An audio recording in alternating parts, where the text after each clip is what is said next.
Everybody, मैं हूं साक्षी Rastogi reporting from Canada. आज एक ऐसे सेंसिटिव चीज पर बात करने आई हूं जो कि इनफैक्ट जिससे सभी लोग शॉक में आ गए हैं।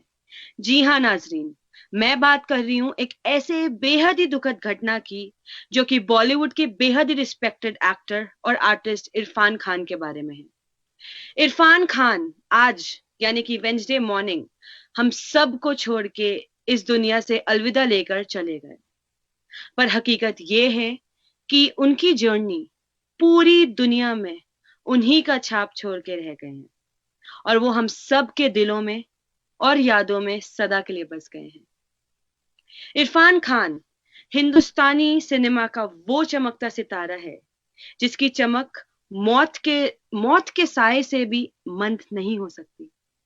उन्होंने अपनी अदाकारी और टैलेंट से हम सब को हंसते खेलते लाइफ की किताब की कई इंपॉर्टेंट पहलू, कई अहम एंड गंभीर फिलॉसफी से समझाई हैं। वो भले इस दुनिया को छोड़ के जा चुके हैं, लेकिन वो अपने ही निभाए किरदारों के थ्रू हमारे साथ हमेशा के लिए जुड़े हुए हैं। सो आज का ये जो ब्रेकिंग न्यूज का स्पेशल एपिसोड है, उस महान कलाकार को श्रद्धांजलि देते हुए शुरू करते हैं हम। क्या सर, जाने दिया क्या?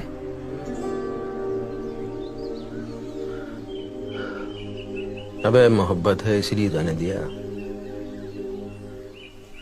जिद होती तो बाहों में होती। क्या सर, जाने दिया क्या?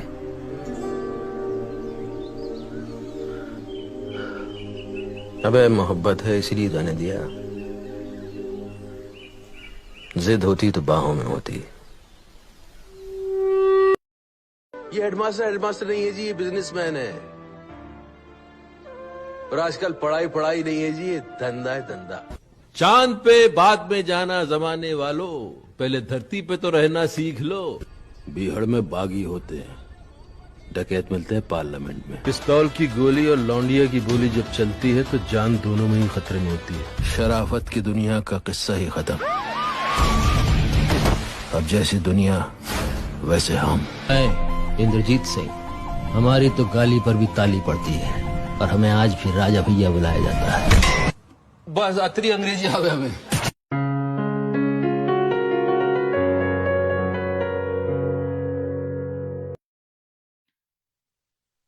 तो हाँ नाज़रीन, इरफान खान, उनकी डेथ के बारे में हम सभी लोग बहुत ही ज्यादा सैड हैं। लाइक हम लोग सब सुबह उठते ही हमें ये न्यूज मिली कि वो इस दुनिया में नहीं रहे हैं, उससे हम सभी लोग बहुत शॉक में आ चुके हैं। सो उनकी जो डेथ का थोड़ा सा बैकग्राउंड मैं आपको बता देती हूँ कि इरफान खान ट्यूसडे को कोकिलाबेन धीरूभाई अंबानी हॉस्पिटल में एडमिट हुए थे, जहां उन्हें कोलोन इन्फेक्शन का ट्रीटमेंट शुरू हुआ था। पर उनका वो ट्रीटमेंट ज्यादा देर तक नहीं चल सका और उनका अगले ही दिन देहांत हो गया। जाते जाते उन्होंने अपनी धर्म पत्नी से एक बहुत ही प्यारी चीज बोली थी, उनके अम्मी के बारे में। उनकी तो हाँ नाज़रीन, इरफान खान, उनकी डेथ के बारे में हम सभी लोग बहुत ही ज्यादा सैड हैं। लाइक हम लोग सब सुबह उठते ही हमें ये न्यूज मिली कि वो इस दुनिया में नहीं रहे हैं, उससे हम सभी लोग बहुत शॉक में आ चुके हैं। सो उनकी जो डेथ का थोड़ा सा बैकग्राउंड मैं आपको बता देती हूँ कि इरफान खान ट्यूसडे को कोकिलाबेन धीरूभाई अंबानी हॉस्पिटल में एडमिट हुए थे, जहां उन्हें कोलोन इन्फेक्शन का ट्रीटमेंट शुरू हुआ था। पर उनका वो ट्रीटमेंट ज्यादा देर तक नहीं चल सका और उनका अगले ही दिन देहांत हो गया। जाते जाते उन्होंने अपनी धर्म पत्नी से एक बहुत ही प्यारी चीज बोली थी, उनके अम्मी के बारे में। उनकी अम्मी जो कि 4 दिन पहले ही, उनके देहांत के 4 दिन पहले ही गुजर गई थी, उनके बारे में उनको याद करते करते he was recalling her and constantly वो यही चीज बोले जा रहे थे कि अपनी वाइफ को कि आपको पता है अम्मी इसी रूम में है, वो मुझे लेने आई है, देखो वहां बैठी हैं वो।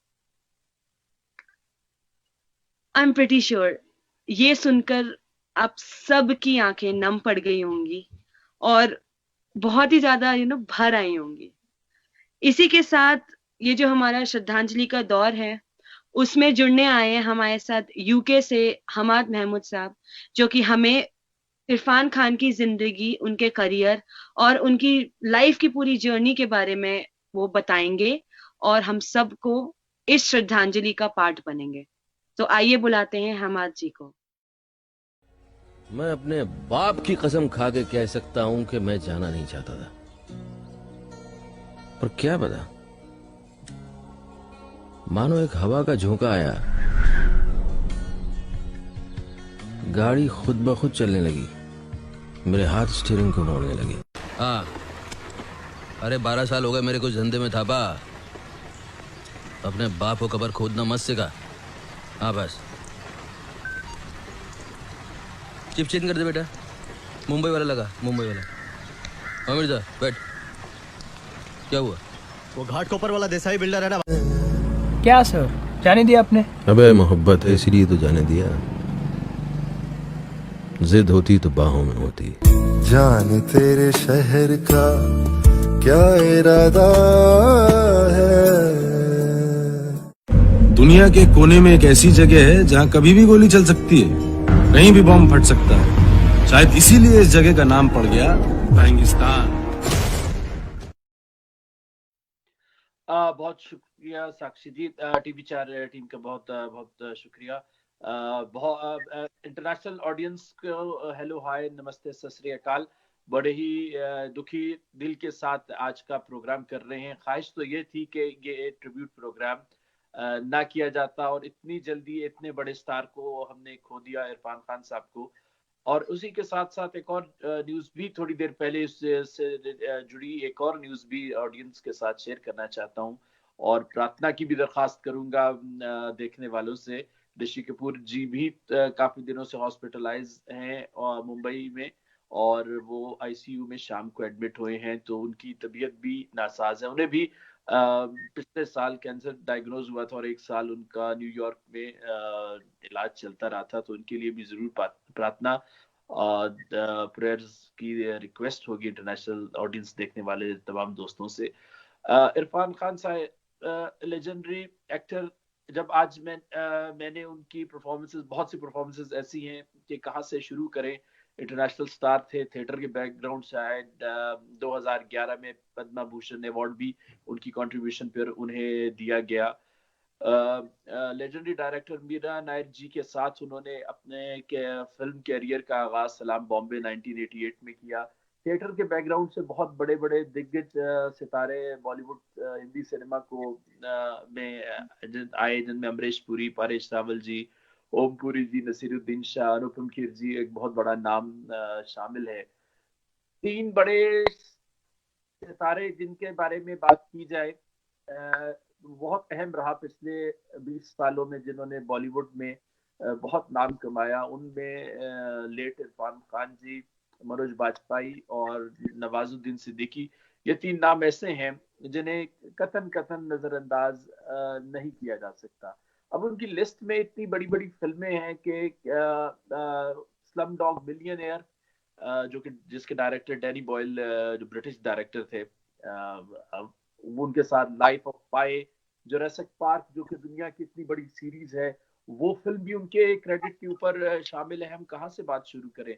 और अगर इस कदर उनके क्रेडिट पे बॉलीवुड में भी ऐसा नहीं है कि आप, वो एक ऐसे ऑलराउंडर आर्टिस्ट थे कि उन्हें चाहे वो रोमांटिक रोल हो तो उसमें वो लाजवाब अभिनय उन्होंने किया, अगर एक्शन था तो उसमें लाजवाब किया, कुछ सोशल इशू पे रिलेटेड फिल्में थी, वो चाहे इंग्लिश मीडियम हो, पाकिस्तानी स्टार सबा कमर जी के साथ उन्होंने भी उसमें काम किया, या भी आखिरी फिल्म उनकी अंग्रेजी मीडियम करीना कपूर जी के साथ। अच्छा, अनफॉर्चुनेटली मैं वो फिल्म देखने गया सिनेमा हॉल में, लेकिन उस टाइम पर उसी दिन हमें पता चला कि हमारे यहाँ यूके में सिनेमाज बंद हो गए हैं कोरोना वायरस की वजह से। ये मुझे सिनेमा हॉल में जाकर पता चला, जब टिकट लेने गया तो पता चला कि सिनेमा हॉल ही बंद हो गए हैं। वो फिल्म थी अंग्रेजी मीडियम, जो आखिरी फिल्म थी इरफान खान साहब की, और वो भी उन फिल्मों में शामिल है बागी 3 के साथ, जो कोरोना वायरस लॉकडाउन में जिसका बिजनेस बहुत बुरी तरह इफेक्ट हुआ। नहीं तो वो फिल्म ऐसी फिल्म थी कि जो यकीनन इस साल की टॉप 3 की बड़ी फिल्मों में उसका शुमार जरूर किया जाता। लाइफ इन अ मेट्रो, जिसमें कंगना रनावत जी की भी शुरू के दिनों की वो फिल्म थी, कौनकना सेन शर्मा ने उनके साथ उनकी लीड में थी। बहुत ही खूबसूरत अभिनय उन्होंने किया। फिर इमरान हाशमी की डेब्यू फिल्म जो महेश भट्ट ग्रुप की फिल्म थी, फुटपाथ, उसमें एक अहम अभिनय जिसमें बिपाशा बासु भी थी। उस फिल्म के बारे में बात इतनी नहीं की गई, वो भी उनके क्रेडिट के ऊपर शामिल थी। बिल्लू बार्बर जो कि शाहरुख खान साहब की रेड चिलीज एंटरटेनमेंट की होम प्रोडक्शन फिल्म थी, वो भी उसमें शामिल थी। आज बहुत से हम वीडियोस देख रहे थे, मैं भी थोड़ी देर तक उनकी वो 2 तहरीरें जिसके ऊपर मैं बात करूंगा, वो फिल्म फेयर अवार्ड की जो शाहरुख खान साहब के साथ एक पुरमज़ा नोक झोंक उनकी शामिल थी।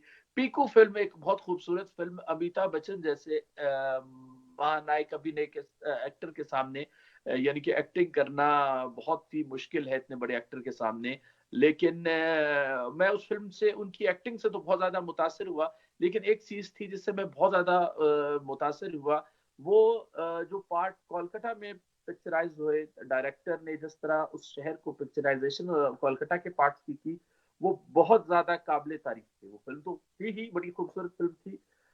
अब इरफान खान एक ऐसी शख्सियत है, और मैंने अब तक अपनी जिंदगी में एंटरटेनमेंट इंडस्ट्री में इरफान खान के अलावा कोई दूसरा एक्टर आज तक ऐसा नहीं देखा कि जिसके बिछड़ने पर, जाने के ऊपर कोई एक भी नेगेटिव कमेंट नहीं आया। ये अपने अंदर एक ऐसी बात हो गई है जो इससे पहले किसी भी स्टार के साथ, चाहे वो जितने बड़े भी महान अदाकार हो, उन आर्टिस्ट हो, उनके साथ सच्ची या झूठी कोई ना कोई बात जरूर जुड़ी होती थी। कोई गॉसिप, कोई कंट्रोवर्सी, कोई स्कैंडल जुड़ा होता था। लेकिन ये एक ऐसे आर्टिस्ट नजर आए, ना किसी के मुतालिक कोई इन्होंने कोई ऐसा स्टेटमेंट दिया, ना कोई कंट्रोवर्सी हुई। और आप अगर इनका एरा देखें तो हम ये बात नहीं करते कि ये किस एरा में बॉलीवुड में आए, जब के सलमान खान, आमिर खान और शाहरुख खान का राज था इस एरा के अंदर। उन्होंने अपने सामने अक्षय कुमार और ऋतिक रोशन जैसे बड़े स्टार्स को भी उस तरह पांव नहीं जमाने दिए इन 3 स्टार्स ने। और ये एक ऐसी मिसाल थी कि ये एक एक्टर थे, हीरो ये नहीं थे, ये एक एक्टर थे। और अपनी परफॉर्मेंस से आज जब हम इनका एनालिसिस करते हैं, तो उसमें इस एरा के अंदर अब जाके ये एहसास हुआ, जब मैंने आज वीडियोस देखे तो अब जाके ये एहसास हुआ कि ये परफॉर्मेंस वाइज तो इस एरा में सबके ऊपर सबकत ले गए। कोई दूसरा बड़ा स्टार ऐसा नहीं था। अगर आप उनकी फिल्मों को उठाकर देखें तो जुरासिक पार्क ने दुनिया में सबसे ज्यादा बिजनेस किया, उन्होंने इन्हें अपने लिया। फिर डैन ब्राउन पे एक नॉवल पे फिल्म बेस्ड बनी इन्फर्नो, उसमें टॉम हैंक्स के साथ इन्होंने काम किया। लाइफ ऑफ पाई में इन्होंने काम किया। ये वो फिल्में जो हॉलीवुड की फिल्में हैं। स्लम डॉग ऑफ मिलियनेयर जो इतनी ज्यादा मकबूल हुई, इस कदर मकबूल हुई कि उसकी अब क्या मिसाल हम दे उस फिल्म की।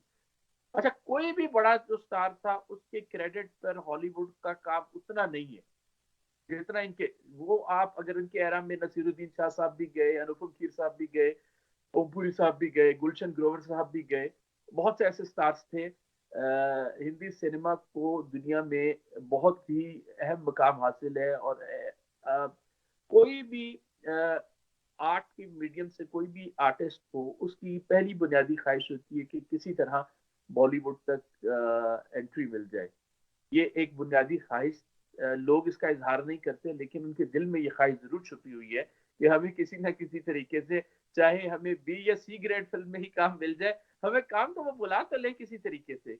ये बड़ी ख्वाहिश है। और बहुत से मैं ऐसे स्टार जो है, खैर ये शो का वो फॉर्मेट नहीं है, जिनका कैरियर ही बॉलीवुड ने बनाया, जिन्हें ग्लोबल स्टार ही बॉलीवुड ने बनाया। अब वो इसका इजहार करें या ना करें वो एक और है, एक और डिबेट है, लेकिन बॉलीवुड ने कैरियर बनाया। अच्छा, वो 2 तहरीरें जो बहुत ज्यादा अहम हुई, बहुत ज्यादा मकबूल हुई। इरफान खान राइटर नहीं थे, इरफान खान एक एक्टर थे। वो स्क्रिप्ट नहीं लिख सकते थे, या उन्होंने कोई, मेरे ख्याल में कोई स्क्रिप्ट नहीं लिखा। लेकिन जिस तरह जिंदगी को उन्होंने परखा है, लोगों को, बहुत से लोगों ने शायद उनकी फिल्में ना देखी हो, लेकिन वो तहरीरें, पहली तहरीर वो जब 2018 में जब उनकी फिल्म 2018 में करीब करीब सिंगल एक उनकी बड़ी खूबसूरत फिल्म थी, उसके रिलीज होने के बहुत थोड़ी अरसे बाद, शायद 1 महीने के बाद ही ये डायग्नोज, पहले तो ये पता नहीं चला कि ये डिजीज क्या है, बाद में पता चला कि ये ब्रेन ट्यूमर एक फॉर्म है कैंसर की, और ये बहुत कम लोगों को ये मर्ज दुनिया में तशखीस हुआ है। तो इसके ऊपर इतनी रिसर्च भी जो थी अब तक मौजूद नहीं है।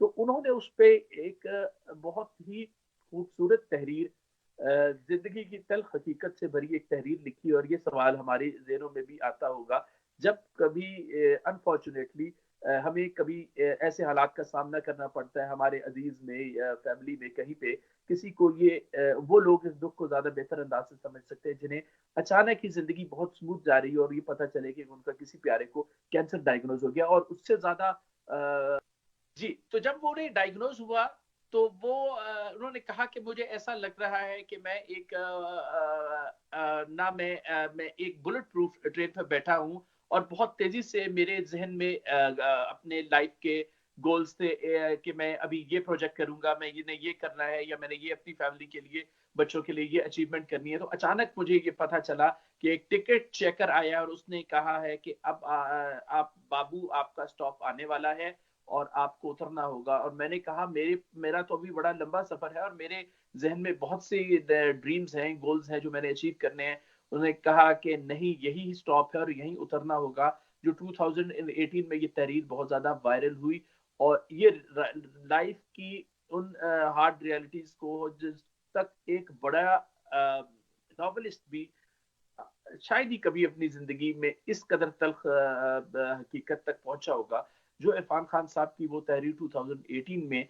और फिर मैंने जब आज देखा तो उसमें ये महसूस हुआ कि एक तो ये तो जब वो डायग्नोज हुआ तो फिर उसके बाद में कहा कि जिंदगी में कभी कभी ऐसे भी हालात का सामना करना पड़ जाता है। अब ये बिल्कुल वही चीज थी, ये जो इसकी आखिरी की लाइनें हैं, ये मैं बता रहा था कि वो लोग जिन्हें जिंदगी में कभी ऐसा सामना हो कि उनके फैमिली में या करीब रिलेटिव्स में उन्हें पता चले कि डायग्नोज हो कि लाइफ बहुत स्मूथ जा रही है, अचानक किसी को कैंसर डायग्नोज हो जाए और उससे भी बड़ी क़यामत तब हो कि जब पता चले कि बिल्कुल लास्ट स्टेज में डायग्नोज हुआ है।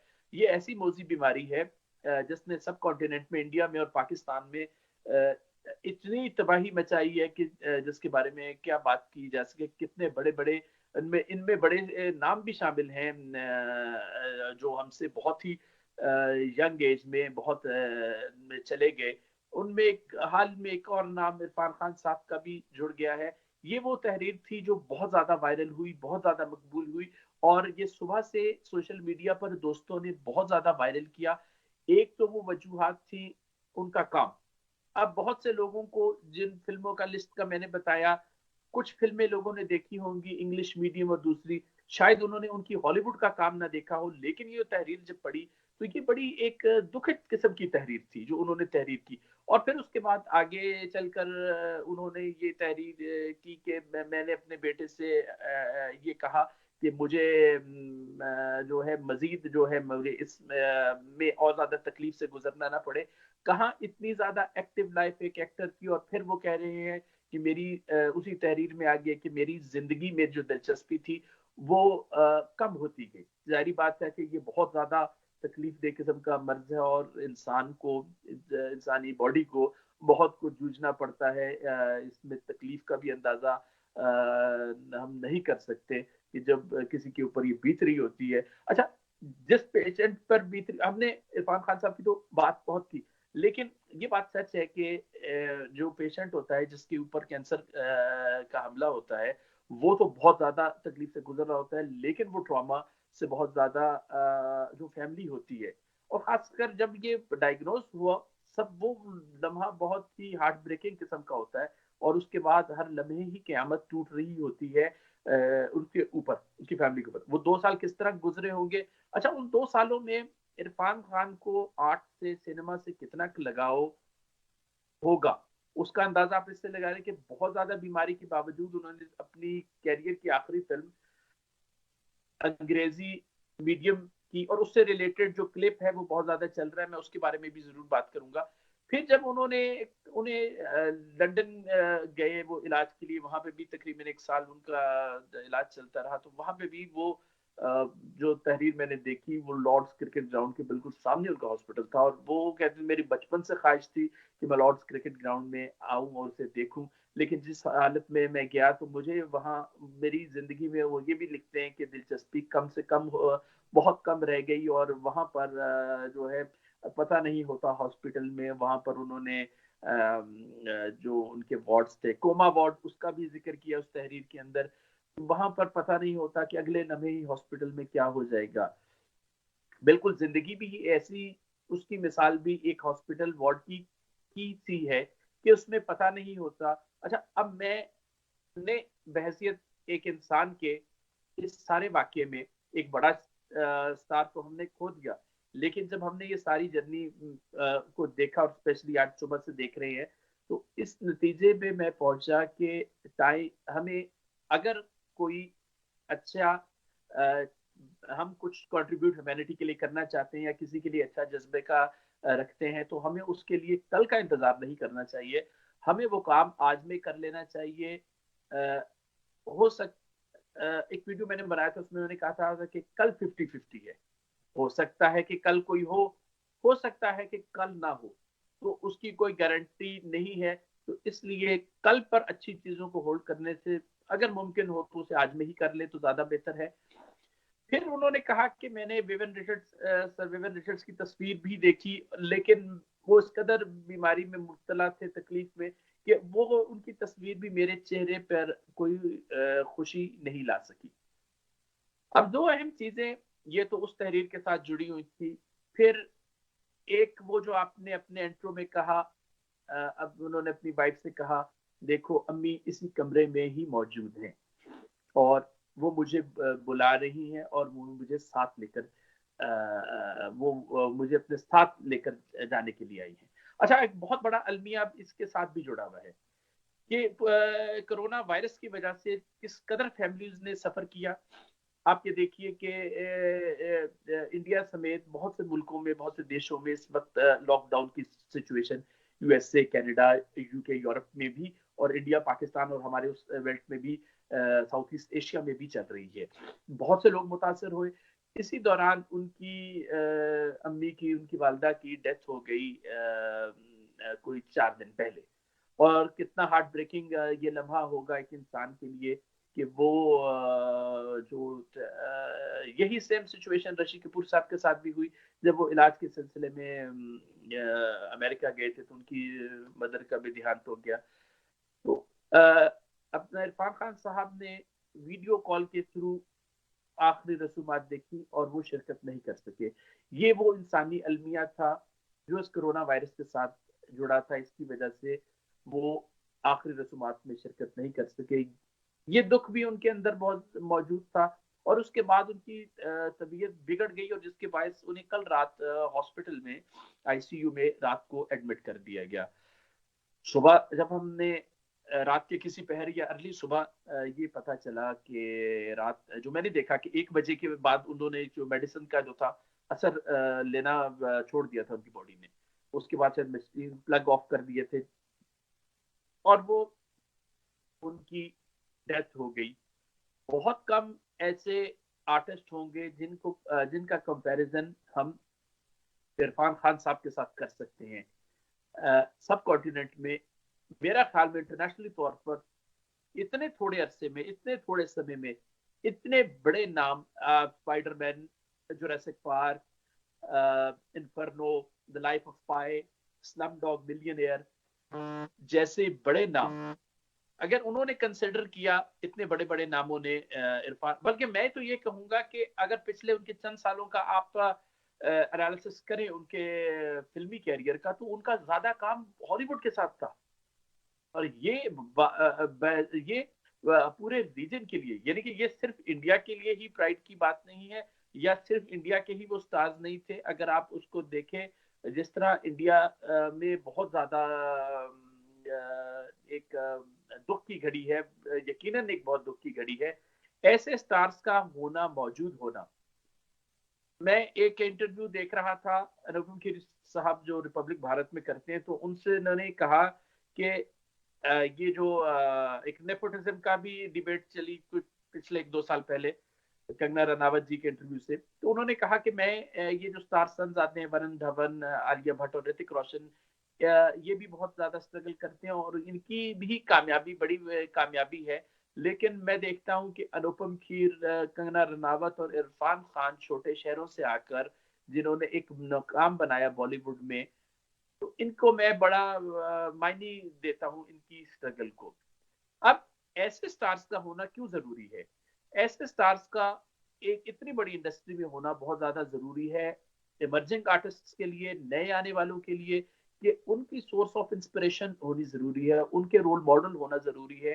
कि अगर इरफान खान, मनोज बाजपेयी या नवाजुद्दीन सिद्दीकी एक भरपूर स्ट्रगलिंग कैरियर से गुजरकर इतनी अचीवमेंट कर सकते हैं सिर्फ अपने टैलेंट की बेस के ऊपर, लोग बॉलीवुड का प्लस पॉइंट क्या है? बॉलीवुड का प्लस पॉइंट ये है कि वहां पर टैलेंट को पिक किया जाता है। अगर आपको नजर आ जाए कि इस आदमी में, इस आर्टिस्ट में थोड़ा सा भी टैलेंट है जो दुनिया के सामने जाना चाहता है, तो वो पिक जरूर होता है, टैलेंट पे कॉम्प्रोमाइज नहीं होता। ये बॉलीवुड का वो प्लस पॉइंट है। बहुत सी उनके बारे में बुरी बातें तो हम करते हैं, लेकिन ये बॉलीवुड का एक प्लस पॉइंट है। थोड़ा सा भी टैलेंट कहीं भी उस बंदे में नजर आ जाएगा तो वो टैलेंट ही उसकी सिफारिश बन जाएगा। तो ऐसा भी है कि लॉबिजिंग भी है और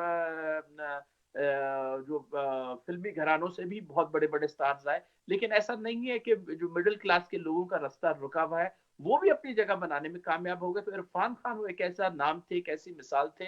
और जब खलापुर हो जाता है ऐसे आर्टिस्ट के जाने के बाद, तो उसे भरना आसान नहीं होता। अब उसके मुकाबले पर अब लोगों की एक्सपेक्टेशन होगी कि भाई इतने बड़े बड़े प्रोजेक्ट्स की कोई, हर बंदे का कैलिबर डिफरेंट है, हर बंदे का टैलेंट डिफरेंट है, तो उसे आप कंपेयर उस हिसाब से नहीं कर सकते।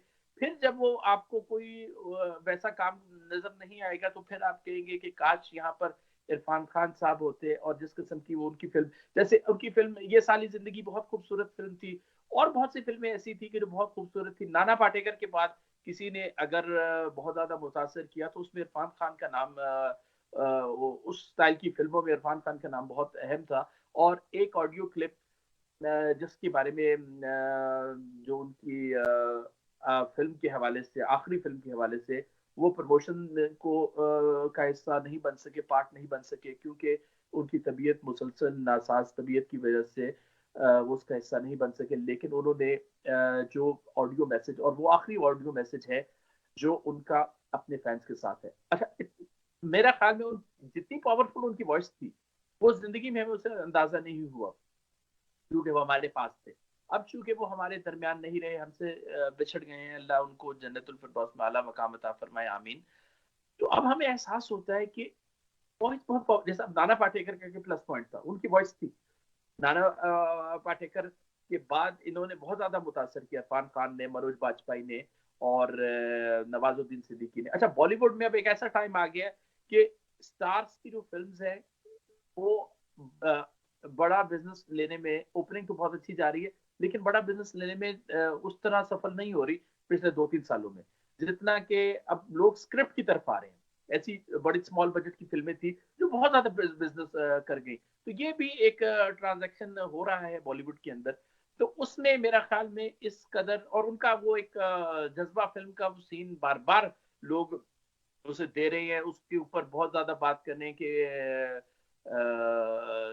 जाने तेरे शहर का क्या इरादा है, वो उनकी डायलॉग डिलीवरी, और ऊपर से जो वो जो गाना है वो यकीन जाने वो इस कदर लोगों को रोने पे मजबूर कर रहा है, और इस कदर पावरफुल वॉइस, उनकी वॉइस इस कदर पावरफुल, मेरा ख्याल में मैंने इस रीजन में इस टाइम जो फिल्में बन रही हैं या जो इस तरह का काम हो रहा है, उतनी पावरफुल वॉइस जो है स्पेशली इस एरा में किसी और स्टार की नहीं देखी। या कोई ऐसी आखिरी फिल्म पिछले साल जो मुतासिर एक गली बॉय, उस फिल्म ने भी मुतासिर किया था। कुछ फिल्में बहुत अच्छी थी, लेकिन मेरा ख्याल में कि इरफान खान एक ऐसा नाम है जिन्हें हमेशा हमेशा याद किया जाता रहेगा अपनी परफॉर्मेंसेस की वजह से। वो एक वजह है, लेकिन जो तहरीर वो जिंदगी के बारे में कर गए, वो एक अहम वजह और अहम कारण रहेगा, उनको एक अहम कारण रहेगा उन्हें याद करने के लिए। और लोग, और सबसे बढ़ के जो कारनामा वो अंजाम दे गए, वो आखिरी बात कह के मैं अलविदा चाहूंगा, वो ये था कि वो सबका दिल जीत गए। ये काम उन्होंने किस तरह किया? अगर कभी मेरी मुलाकात होती तो मैं जरूर उनसे ये सवाल पूछता, ये काम आपने कैसे किया? जितना भी बड़ा स्टार हो, कंट्रोवर्सी उसके साथ जुड़ी होती है, उसे कभी ना कभी उसकी कोई ना कोई लड़ाई तो हुई होती है, कोई स्कैंडल तो उसका हुआ होता है, कहीं ना कहीं तो कोई ऐसी बात हुई होती है। आपने इतना बड़ा काम कैसे कर लिया? तो ये मेरे लिए बहुत ही एक अजीब सी बात थी। लेकिन इरफान खान, हम आपको बहुत ज्यादा मिस करेंगे। यकीनन ये उम्र नहीं थी। किसी का मैं तज्जिया पढ़ा था जब विनोद खन्ना 70 ईयर्स की एज में उनकी भी कैंसर से डेथ हुई, राजेश खन्ना की भी कैंसर से डेथ हुई, तो लोगों ने कहा ये कोई उम्र नहीं थी जाने की। 53 तो वाकई कोई उम्र नहीं थी जाने की इरफान भाई। आनंद के डायलॉग के साथ अलविदा चाहूंगा, जिसमें राजेश खन्ना कहते हैं अमिताभ बच्चन को, बाबू मोशाय, जिंदगी लंबी नहीं बड़ी होनी चाहिए। बहुत शुक्रिया, थैंक यू, आपने इस अहम टॉपिक के ऊपर मुझे आज लिया। Thank you.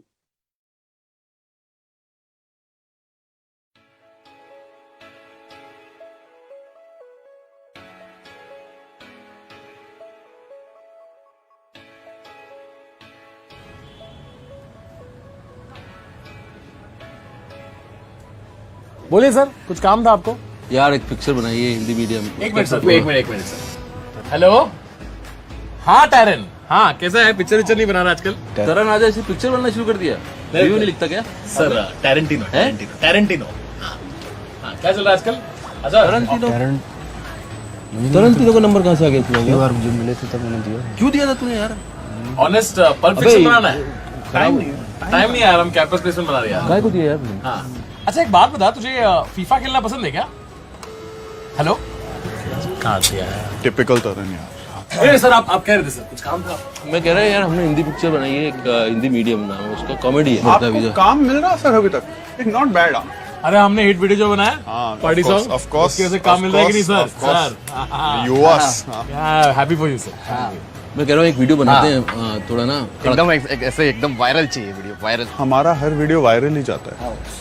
Genius of the year 15 million, honest flights 10 million, हाँ party song 10 million sir. Correct. उसमें मैं भी तो था ना। हाँ, पर वीडियो हमारा था, वायरल क्या सर? पिस्ता वाला बनाया तुम लोगों ने ना? कितना था उसका? 6,000 भी नहीं हुआ था ना पूरा? 6 मिलियन था सर। सॉरी। हाँ, एक वीडियो बनाते हैं वैसे ही। यार कम ऑन यार भाई, फॉर ऑल टाइम से यार, दोस्त लोग हो यार तुम लोग। तन्मय दोस्त सर, याद है पिछले बार आपने क्या कहा था? क्या कहा था? जो आधी इंडस्ट्री इन लोगों का चेहरा नहीं देखना चाहती थी, तुम मेरे पास लेके आ गए मुझे।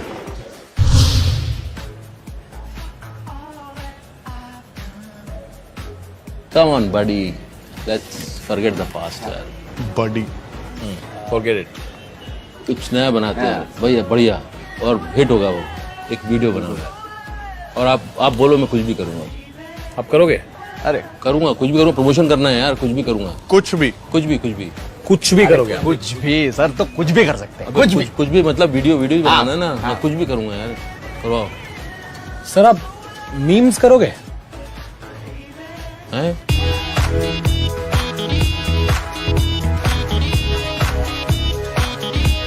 Alright, we're here on the set, Khamba. We are turning Irfan Khan into a meme.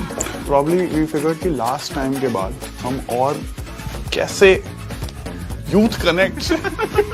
No, it's actually very interesting to see memes and take the best actor in the world and yeah, just why don't you enact something that somebody has made in 240 by 360 on their phone? So why not? And you guys can screenshot in the middle of the video on your phones, on your desktop. Feel free to go crazy. Use Irfan as a meme, and Irfan can pull it off. You know why? Because Irfan can do anything. It's now time to check out Tank Irfan. Let's go. Sir, one producer is ready to pay you money in dollars for a film. आओ कभी हवेली पे. और काफी आप खूबसूरत लग रहे हो. मैं I just want to add अभी कि काफी अच्छा. Oh, you watched Slumdog Millionaire? Why don't you tell me more about India?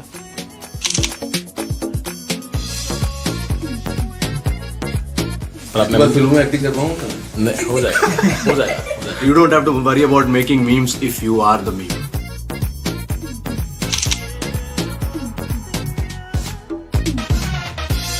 What's in a name by Shakespeare? ए टट्टी तेरा नाम क्या है बे Biswa?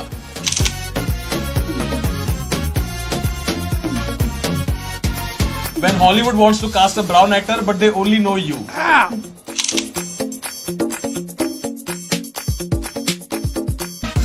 When they try and make commercial film in India. ये बिक गया है सिनेमा.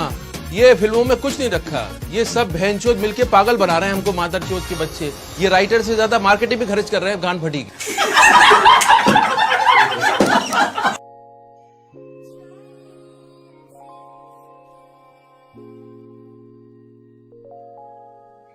जी बहुत बहुत शुक्रिया हमाद जी, आप आए, हमको पूरी जो उनकी जर्नी थी उसके बारे में बताया. लिटरली बहुत ही अच्छा लगा जानकर. आई एम प्रीटी श्योर हमारे जो व्यूअर्स हैं उनको भी बहुत ही ज्यादा अच्छा लग रहा होगा. एंड उनको जो उनके बारे में जानकर, जैसे कि आपने बोला कि ज्यादा लोग जो है उनके टैलेंट की कदर जो है उतनी ज्यादा नहीं थी, क्योंकि वो लोग ज्यादा एक्शन एंड ऐसी टाइप ऑफ सिनेमा जो कि ट्रेंड था, मॉडर्न सिनेमाज में ज्यादा वो करते थे, तो उनका कहीं ना कहीं जो रोल था वो थोड़ा सा कम हो जाता था.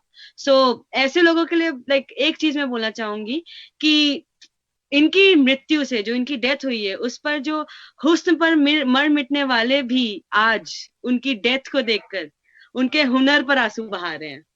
Probably this is the only reason कि I'm pretty sure आप भी जो ये चीज को लेकर मानते होंगे कि भले जितने भी लोग हुस्न पर मर मिटने वाले हों, लेकिन आज उनकी जर्नी, उनकी स्टोरी और उनके जो भी पूरा उनका करियर है वो जानने के बाद इतना सा उन लोगों को बहुत ही ज्यादा दिल को छुई होगी एंड उस पर भी वो लोग आंसू बहा रहे होंगे. That's pretty sure. बिल्कुल रिमार्केबल जर्नी. जी. सो ऐसे ही जो आपने उनकी जो लेखिका, जो आपने जो पोएम के बारे में उनकी बताया, जो उन्होंने अपनी पूरे जो ट्रीटमेंट चल रहा था तब लिखी थी, तो इसी के बारे में मैं बात करना चाहूंगी कि वो लिटरली ऐसा लग रहा था जैसे एक साइकिल चल रही हो. जैसे कि आपने बताया कि उन्होंने बुलेट ट्रेन का जिक्र किया उसमें. सो उसी ट्रेन उसी का जो पोएम है, वो सुन के ही वो जो basically we could feel the pain of what pain he was going through while reading that poem.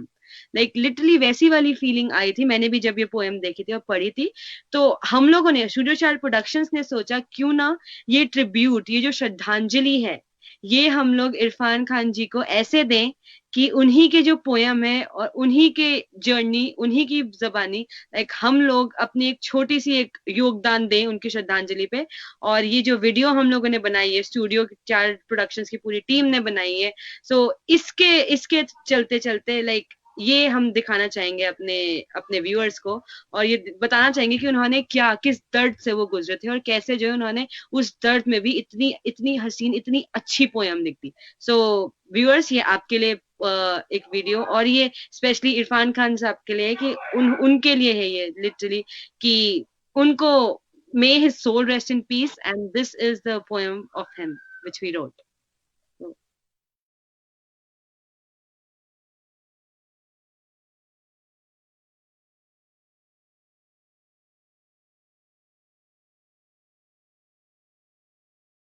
It's been quite some time now since I've been diagnosed with a high-grade neuroendocrine cancer. This new name in my vocabulary I got to know was rare, and due to fewer study cases and less information comparatively, the unpredictability of the treatment was more. I was part of a trial and error game. I'd been in a different game. I was traveling on a speedy train ride, had dreams, plans, aspirations, goals, was fully engaged in them, and suddenly someone taps on my shoulder and I turn to see. It's a TC. Your destination is about to come. Please get down. I'm confused. No, my destination hasn't come. And then the TC said, no, This is it. This is how it is sometimes. The suddenness made me realize how you're just a cork floating in the ocean with unpredictable currents, and you're desperately trying to control it. In this chaos, shocked, afraid, and in panic, while on one of the terrifying hospital visits, I blabbered to my son. The only thing I expect from me is not to face this crisis in the present state. I desperately need my feet. Fear and panic should not overrule me and make me miserable. That was my intention, and then pain hit. As of all of this while, you were just getting to know pain, and now you know his nature and his intensity. Nothing was working. No consolation, no motivation. The entire cosmos became one of that moment. Just pain. And pain felt more enormous than God. As I was entering the hospital, drained, exhausted, listless, I hardly realized my hospital was on the opposite side of the Lord's, the stadium, the Mecca of my childhood dreams. Amidst the pain, I saw a poster of a smiling Vivian Richards. Nothing happened, as if that world didn't ever belong to me. This hospital also had a coma ward right above me. Once, while standing on the balcony in my hospital room, the peculiarity jolted me. Between the game of life and the game of death, there's just a road. On one side a hospital, on the other a stadium, as if one isn't part of anything which might claim certainty, neither the hospital nor the stadium. That hit me hard. I was left with this immense effect of the enormous power and intelligence of the cosmos, the peculiarity of my hospital's location. I was left with this immense effect of the enormous power and intelligence of the cosmos. The peculiarity of my could do was realize my strength and play my game better. This realization made me submit, surrender, and trust, irrespective of the outcome, irrespective of where it takes me, 8 months from now, or 4 months from now, or 2 years. The concerns took a back seat and started to fade, and kind of went out of my mind space. For the first time, I felt what freedom truly means. It felt like an accomplishment, as if I was tasting life for the first time. The magical side of it. My confidence in the intelligence of the cosmos became absolute. I feel as if it has entered every cell of mine. Time will tell if it stays, but that is how I feel as of now. Throughout my journey, people have been wishing me well, praying for me, from all over the world. People I know, people I don't even know. They were praying from different places, different time zones, and I feel all their prayers become one. One big force, like a force of current, which got inside me through the end of my spine and has germinated through the crown of my head. It's germinating, sometimes a bud, a leaf, a twig, a shoot. I keep relishing and look at it. It's germinating, sometimes a bud, a leaf, a twig, a shoot. I keep relishing and looking at it. Each flower, each twig, each leaf, which has come from the cumulative prayers. Each fills me with wonder, happiness, and curiosity. A realization that the cork doesn't need to control the current, that you're being gently rocked in the cradle of nature.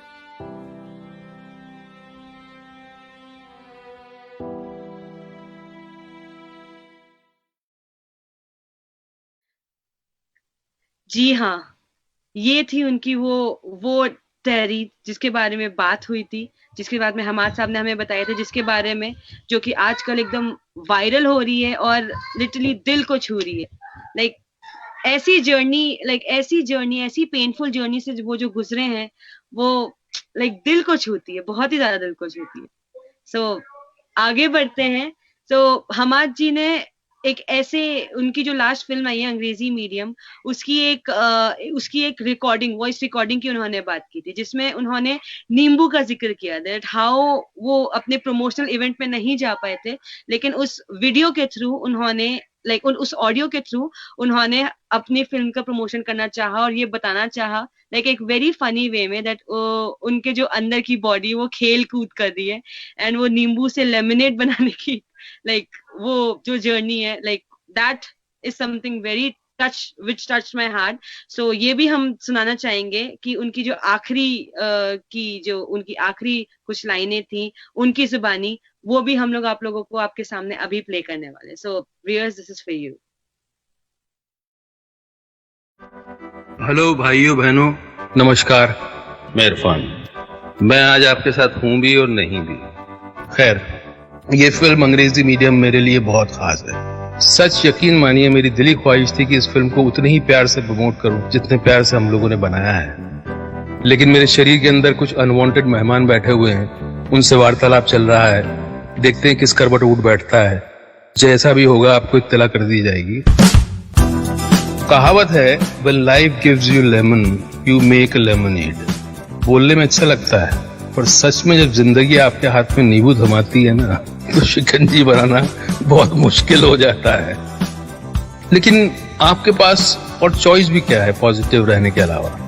इन हालात में नींबू की शिकंजी बना पाते हैं कि नहीं बना पाते हैं, ये आप पर है. और हम सब ने इस फिल्म को उसी पॉजिटिविटी के साथ बनाया है. और मुझे उम्मीद है कि ये फिल्म आपको सिखाएगी, हंसाएगी, रुलाएगी, फिर हंसाएगी शायद. Enjoy the trailer and be kind to each other and watch the film. And yes, wait for me.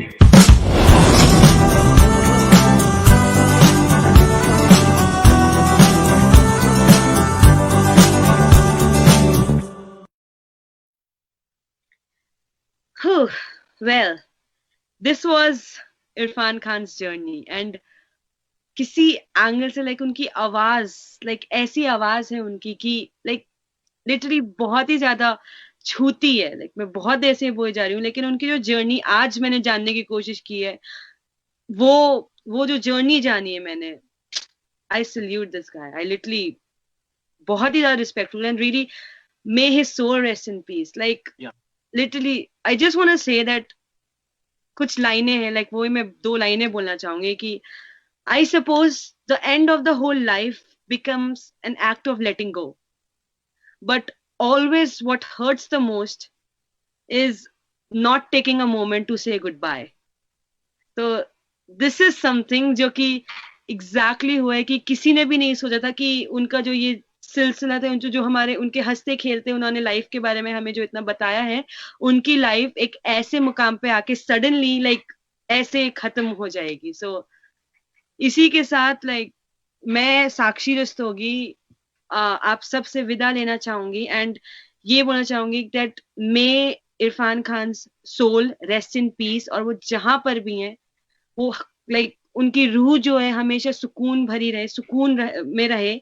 और लेट मी टेल यू, वो जो है ही इज दी लेजेंड. जैसे कि हमारे जी ने भी बोला था कि वो लेजेंडरी है, उनकी जर्नी इतनी ज्यादा इंस्पायरिंग है. आई विश कि ऐसी बहुत सारी जर्नी, उनके जो बेटा है वो भी जो है इस फील्ड में हो या ना हो, लेकिन आई एम प्रीटी श्योर उनके जो सपूत है वो इस सिलसिले को, उनकी जर्नी को आगे लेकर जाए. And literally rest in piece. तो इसी के साथ मैं साक्षी रस्तोगी विद हमाद महमूद आप लोगों से विदा लेना चाहूंगी. And thank you so much हमारे साथ जुड़ने के लिए. एंड शब्बा खैर, गुड नाइट एंड